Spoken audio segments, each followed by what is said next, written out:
Pinagsamang kanin at ulam na masarap pambaon sa school or sa work. Gusto mo rin ba? Tara, luto tayo. Para sa ating recipe ngayon ay kakailanganin natin ng scrambled egg.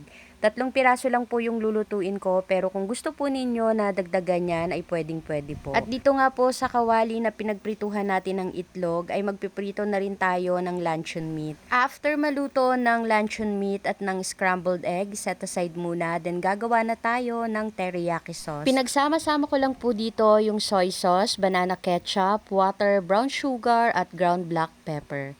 Haluin lang natin yan hanggang sa kumulo at lumapot yung sauce, then set aside. At para naman po sa ating kanin, ordinaryong bigas lang po yan na sinaing ko, then lagyan lang natin ng sesame oil, nori seaweed, salt, and vinegar. Yung 1 piraso ng nori ay hinati ko po sa 4.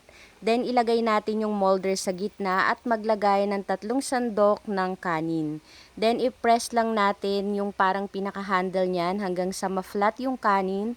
Then, i-dip natin yung ating luncheon meat sa teriyaki sauce na niluto natin kanina at maglagay ng scrambled egg at lagyan pa natin ito ng ating masarap na sauce at isara gamit yung 2 side ng ating nori. Gawin lang natin ito sa lahat hanggang sa matapos.